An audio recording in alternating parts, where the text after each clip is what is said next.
Have you ever opened your phone in the middle of the night, only to read an email that made your entire world collapse? I have. It came on a quiet night in the desert, while I was on military duty overseas. A cold subject line. I've filed for divorce. No warning. No explanation. Just an ending thrown at me like a death sentence. And that was only the beginning. That month, I was stationed in Kuwait, part of the logistics support unit for a major operation. The work was intense. Temperatures soared to 115 degrees Fahrenheit at noon, but I was used to the pressure. The only thing keeping me grounded was the belief that back home, there was a woman waiting for me, my wife, Emma. We had been married for 5 years. Before I left for deployment, she hugged me tight at the airport and said, "Just come back safe." I remember her eyes clearly, red from holding back tears, but still trying to smile so I wouldn't worry. I believed those eyes. Believed them so much I never once questioned anything. But life isn't always what you see in someone's eyes. That day, I had just finished a night shift and was using my break to check emails. A habit that made me feel like I was still connected to the outside world, even thousands of miles away. Email from Emma. Subject: about the divorce. I felt my heart skip a beat. My hand froze above the keyboard. I opened it, the first line cut like a knife. I filed for divorce last week. I think we both know this has been coming. No apology. No explanation why, just a few short lines, written as coldly as a work memo.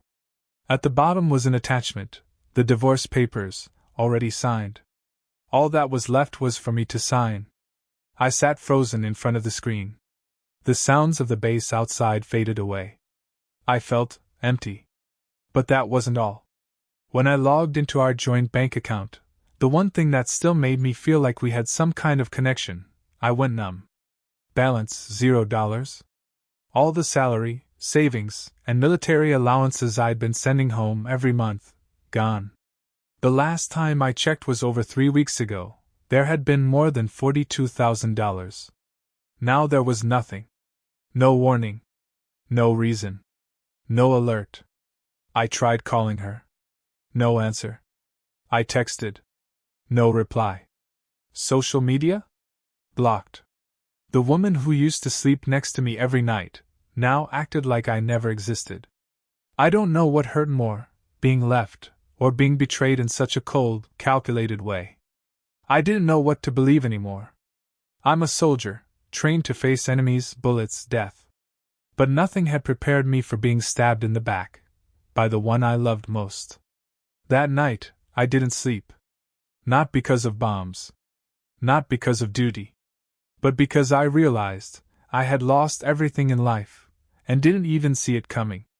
But what Emma didn't expect was that I wouldn't let it end like that. Not quietly. I still couldn't believe I lost everything in a single night. In the days that followed, I wandered the base like a ghost. My squadmates checked on me, but I couldn't explain anything. How could I tell them that the woman I trusted completely, the one who kissed me goodbye at the airport, voice trembling with worry, was the one who dealt the cruelest blow? Thankfully, I wasn't completely alone. Chris, a close friend from my unit, was the first to notice something was off. One evening after our shift, he sat down beside me by the fence and handed me a warm beer we had stashed from the last supply run. "Your eyes don't lie, Dan," Chris said. "You're falling apart. Talk to me." I told him everything. Left out no detail. The email. The bank account. Emma's haunting silence. The helplessness of being cut off from everything while still wearing the uniform, still serving my country. Chris stayed quiet for a long while. He scratched his head, sighed. "I don't want to make things worse, but let me look into it. Social media, public posts, people slip up more than you think." I nodded. I wasn't expecting much. Emma was private, careful. But I was wrong. The next day, Chris came back with a look of regret and anger. "You need to see this, Dan." He handed me the phone. On the screen was a woman's profile, not Emma's main account, but a smaller one with few followers, using a nickname only close friends would recognize. But what made my blood run cold were the photos. Emma, smiling brightly, her hair loosely curled, wearing sunglasses, her arm draped around a man, tall, bearded, in a white button-up shirt. They were in Cancun, on the beach, holding hands. Another photo showed them dining at a fancy restaurant. The posting date? 10 days ago, the same time I was on base, eating out of a box and sleeping on the ground. I started shaking. Not just because she was with someone else, but because that man. I knew him. Jake. My best friend from college. One of the groomsmen at my wedding. The guy who used to call me brother. The one I had asked to help Emma while I was away. It felt like swallowing rocks. The rage and humiliation hit me at once. They hadn't just betrayed me, they used the money I had earned through blood and sweat, from missions that could have cost my life, to vacation, to dine, to live it up together. Chris put a hand on my shoulder. They're not getting away with this. You have grounds to sue. But first, you need to stay calm and come up with a plan. I took a deep breath, trying to hold back the fire in my chest. I couldn't do anything yet. I was still overseas, and she was living comfortably back home. But at least I had a lead. I knew the truth. And from that moment on, I swore I wouldn't let her walk away from this so easily. I would come back, and when I did, I'd be the nightmare Emma and Jake would never forget. I ended my deployment earlier than expected. Not because the mission was over, but because my commander noticed I needed leave to handle personal matters. Maybe he saw it in my eyes. I was no longer the same focused soldier. I had no room in my head for orders or tactics. The only thing occupying my mind was betrayal, and what I'd be facing when I returned home. The plane landed in California on a cloudy afternoon. I stepped off with an old backpack and the single suitcase I had left from our last move. Everything else was still in the house Emma and I had shared. I took a taxi there, still holding on to a sliver of hope that maybe I'd find some kind of sign, a reason, or at least a regretful look from the woman who once called me the man of her life. But when the car pulled up to the quiet suburban house, my heart sank. The house had a sold sign. The yard was neat but unfamiliar. No more of the rocking chair I built for Emma, no more scent of lavender she used to plant by the window. I knocked. A middle-aged woman answered, someone I'd never seen. "Can I help you?" she asked, slightly wary. "I'm looking for Emma." Emma Garrett. This was her house, our house. The woman frowned. "I bought this place 3 weeks ago. The previous owner moved out fast. Said she was relocating out of state with her fiancé." I froze. Fiancé? I thanked her and stepped back, my heart racing. I opened my phone and logged into the bank account again. Still zero. I tried to access our old shared email, deleted. Joint accounts? Closed. Every trace of me, wiped clean. I felt like I had been erased from my own life. No home. No money. No car. Nowhere to go. I called a few old friends, most didn't pick up. The ones who did offered polite regrets but said they were tied up with family stuff. Only one person didn't turn his back, Chris. When I called, he just said, "Where are you?" "I'm coming." 3 hours later, Chris showed up. He drove me to his place, a small apartment near the harbor, where he lived alone. No questions. No pity. He just handed me a cold beer and a clean t-shirt. "You can stay here as long as you need. I won't ask anything, but if you need help, I'm here." That night, I sat on Chris's couch staring at the ceiling, eyes burning. I used to have a home, a wife, a future. Now, I was just a veteran, sitting in the middle of my own country with nothing but pain and some calluses from the desert. The next day, I started applying for jobs. Not many companies were eager to hire a recently returned vet with no business degree and no stable address. But I didn't sit around waiting for luck. I took anything I could get, loading trucks, washing cars, delivering food. By day, I worked at an auto repair shop. By night, I delivered pizzas for a small chain. I worked from 6 a.m. to well past midnight. My body ached, but my mind had never been clearer. Because I was documenting everything, every deleted account, every withdrawn dollar, every day Emma acted behind my back. I began collecting evidence. Backed up emails, bank statements, shared assets she sold without my consent. And most important, the timeline. When she moved the money. When she emptied the accounts. When she filed for divorce, all while I was still actively deployed overseas. The law has special protections for service members whose marriages are affected while they're on duty. I started reading everything, line by line, clause by clause. And then I knew what I needed, not just a good lawyer, but one who understood military law. I had lost everything. But from the ashes I would rise. And Emma, she would know what it felt like to lose everything, too. I used to think the worst thing was being betrayed. But it wasn't. The worst thing was being betrayed and having no way to fight back, right away. I had nothing left but my hands, a few old clothes, and a bitterness that sat heavy in my throat. The house? Gone. The accounts? Empty. The wife? Off gallivanting somewhere with my best friend, using the money I bled for. Chris let me crash on his small sofa, cramped, but warmer than anywhere I'd been in weeks. He didn't pry. He just left a note. Fridge has food. Don't starve. I didn't starve. But I was dying a slow death from a bruised pride. I went out looking for work, not because I needed cash right away, but because I needed to feel in control of my life again. At first, I got a job at a car wash, $8 an hour. My hands, used to gripping rifles and dismantling military gear, were now scrubbing mud off the tires of luxury SUVs driven by rich guys who didn't even roll down the window to say hello. At night, I delivered pizzas, just enough to start saving up for a lawyer. I wanted to take Emma to court, not to drag out the pain, but because I couldn't let her walk away like I never existed. Chris introduced me to a lawyer he knew, a Mexican-American woman named Clara Morales. Her office was small, tucked between shops in a busy district. But when she looked over the documents I brought, her eyes, sharp like knives, told me one thing: she wasn't messing around. She filed for divorce while you were deployed overseas, correct? Yes. And she withdrew all the money from the joint account and sold jointly owned assets without your consent? Exactly. Clara nodded slowly.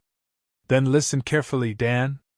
Under the Service Members Civil Relief Act, any legal action, including lawsuits, divorce, asset division, cannot be legally processed if one party is an active duty service member deployed overseas and unable to defend themselves in court. Everything she did can potentially be rendered completely invalid. I sat up straight, my heart pounding. For the first time in weeks, I saw a way out. Not only that, Clara continued, if we can prove she intentionally withheld information and appropriated joint assets while you were unable to respond, she won't just lose that money, she could be subject to civil, even criminal charges. I swallowed hard. I didn't want her to go to jail, I didn't need that. But I wanted her to face the consequences she thought would never come. We started building the case: bank statements, email login records, deployment verification, a copy of the divorce petition sent via email. Clara even hired a legal investigator to trace Emma's transactions, from cash withdrawals, to the house sale, to putting her name on a new condo. I also provided social media evidence: photos of Emma and Jake on vacations, checking into restaurants, posting pictures of expensive wine, all while I was wearing fatigues, sleeping in a tent under 113-degree skies in a foreign land. Looking at those pictures, I didn't feel sad anymore. Just cold. I used to think I loved Emma enough to forgive anything. But when I saw her grinning beside another man, my former best friend, while I was curled up against desert winds in a war zone, the love inside me died completely.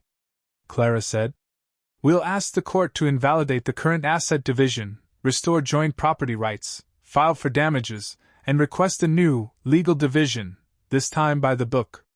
I didn't ask whether we would win. I just nodded. After everything I'd lost, I needed something to prove that my life hadn't been stolen completely. I kept working every day, still delivering pizzas at night. But now I didn't feel like a failure. I felt like a man preparing to strike back. People say, a soldier doesn't come back for revenge. He comes back to reclaim what's rightfully his. And I was on my way to do just that. The first hearing date was set. Clara looked at me and gave a subtle nod. Get ready. They don't think you have the strength to fight back. And that is their mistake. I clenched my fists. Emma thought she had won when she hit send on that divorce email. But the battle had only just begun. The night before the first court date, I couldn't sleep. Not because I was afraid, but because I knew everything I had swallowed, everything I had endured, would finally come to light. For the first time, Emma would have to look me in the eye. No phone screen, no emotionless email. Face to face. I arrived 30 minutes early. The rental suit didn't fit perfectly, but at least I looked like a man no longer broken. Clara arrived shortly after, holding a thick stack of case files. Emma walked in with her attorney, a heavy-set man with glasses who looked like the type to defend anyone if paid well enough. She still looked beautiful, still well-groomed, but her eyes avoided mine. And then I saw him, Jake, sitting in the back row of the gallery. Same old smug half-smile. But when I locked eyes with him, that smile vanished. Court was in session. The judge, an African-American man in his 50s, skimmed through the documents, then looked up. Mr. Dan Walker, Ms. Emma Walker. According to the complaint, Mr. Walker alleges that the divorce and asset division procedures were conducted unlawfully while he was serving overseas. I stood up, voice steady. Yes, Your Honor. I was unilaterally divorced via email, lost all shared assets, and was not informed, while serving my country abroad. Emma and her attorney objected, claiming I had failed to respond in time, and that everything had been processed according to legal procedure. Clara smiled and gently placed a thick stack of documents in front of the judge. Your Honor, this is a copy of the military deployment order, proving that my client had no access to any legal processes during the time the defendant proceeded with the divorce, withdrew funds, and sold assets. According to Sections 521 and 522 of the Service Members Civil Relief Act, SCRA, all such transactions are invalid unless consented to by the service member or executed via legal power of attorney, which my client never signed. The judge flipped through each page intently, the room falling into tense silence. Then he looked toward Emma. Do you have any response to the allegation of unilaterally withdrawing all funds from the joint account while the plaintiff was deployed? Emma's voice was soft, as always. I thought he wasn't coming back. We had been apart for so long, and I was exhausted from carrying the weight of life on my own. I was just trying to start over. Clara interjected. And you started over using funds my client sent home every month, by selling the house he helped build from the ground up? Your Honor, this isn't a fresh start. This is calculated misappropriation. The courtroom fell silent. Emma's lawyer tried to shift the narrative by accusing me of being emotionally absent, claiming I sent money but not presents. But I was prepared. I submitted messages, emails, and video call logs, showing that I had tried to stay in contact every week. There were messages left unanswered. Calls declined. I tried, Your Honor, I said. But I'm a soldier. I can't be in two places at once. She had a choice, and she chose to leave me behind. At that point, Emma lowered her gaze. She didn't argue. Not a word. After the lunch recess, the trial continued with witness testimonies. Chris, my close friend, took the stand, describing how he discovered Emma and Jake together during my absence. Social media posts were presented. Financial transactions aligned with vacation photos. The judge reviewed everything, then declared. Based on the evidence submitted, the court finds the initial divorce proceedings to be unlawful, with indications of a violation of the service member's rights. The court hereby suspends all prior asset division rulings and will open a civil trial to reevaluate all property rights and compensation for the plaintiff. I didn't cheer, didn't clap. I just sat still, watching Emma, The woman who once meant the world to me, slowly shrink under the weight of her own shame and fear. As we left, I said nothing to Jake. But my eyes told him everything. I hadn't crumbled like he hoped. The battle wasn't over. But I had reclaimed my voice, my dignity, and the first piece of justice. I used to think winning one trial meant justice was served. But I was wrong. That was just the opening shot in a legal war more drawn out than I ever imagined. Because Emma refused to lose. And she still had Jake, who, after the first hearing, showed his true colors as the mastermind behind every move. Clara said bluntly, "She's going to drag this out as long as she can, hoping you run out of money for legal fees. Jake's slick, he's worked accounting for shady companies before. I'd bet anything he's scheming ways to keep control of the assets they're holding." "I don't care how long it takes," I replied. "As long as I have $1 left, I'll use it to reclaim what's rightfully mine." We began the financial counteroffensive, where not just emotions, but every number, every receipt, every transaction became a weapon. Clara brought in a forensic finance expert, a quiet, small-framed man named Marcus. He didn't talk much, just kept his head down, combing through bank statements, transaction emails, and recovered data from Emma's accounts. 2 weeks later, Marcus pushed a folder toward me. "She didn't just withdraw funds from the joint account," he said. "She transferred the money into 3 auxiliary accounts under acquaintances, one of which matches Jake's social security number." I wasn't surprised, but the lump in my throat was still there. "And this," Marcus added, placing another file down, "is proof she purchased a new condo in California just 2 weeks after filing for divorce. The purchase wasn't properly declared. In other words, she's hiding assets." Clara smiled, for the first time in weeks. "Good. Very good. We can use this evidence to request a renewed financial investigation and push for a temporary asset freeze.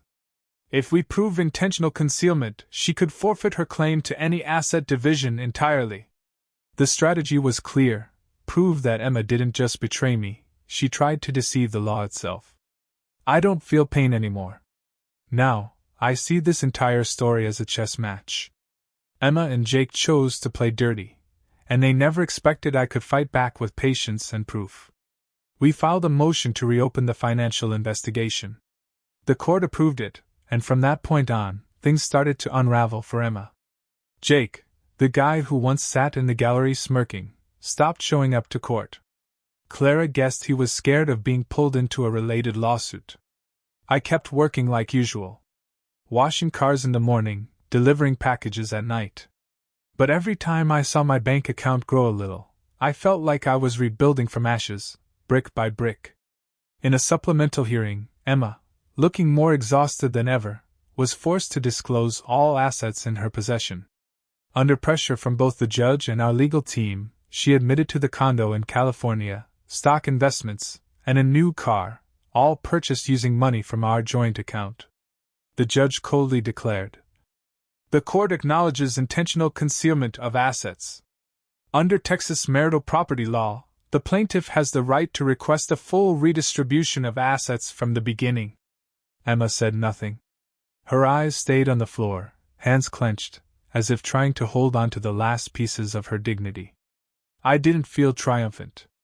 In truth, I just felt sad, not because of the losses, but because I once loved someone that deeply, and now we sat in a cold courtroom, fighting over every dollar like strangers. The judge gave both sides 2 months to negotiate a fair redistribution of all assets. Clara pulled me aside and said, "They're running out of moves. But you still need to stay alert. They might pull something dirty, false claims, countersuits, maybe even try to frame you for emotional abuse to force a deal." I nodded. I'd come too far to turn back. And I was clear-headed enough not to make a single mistake that could cost me the upper hand. One evening, I got an email from Emma, just one short line. "Dan, if we stop here, you won't spend more on lawyers. I'll split everything 50-50. Think about yourself." I stared at the screen for a long time. Then shut the laptop. Emma once ended our marriage through an email. This time, I wouldn't respond with words. I'd respond with justice. The final 2 months before the asset hearing felt like walking a tightrope. Every step needed to be measured. Emma didn't send any more emails after that. But I knew she was waiting for me to fold. Clara became more meticulous than ever. Every file we submitted was triple-checked. Not a single loophole. Then, just 1 week before the final hearing, we received a gift from Jake himself. Marcus, our financial expert, sent me a short message. Jake is being investigated for tax fraud from a former company. And he threw Emma under the bus to get a reduced sentence. I read it 3 times, unable to believe it. But it was real.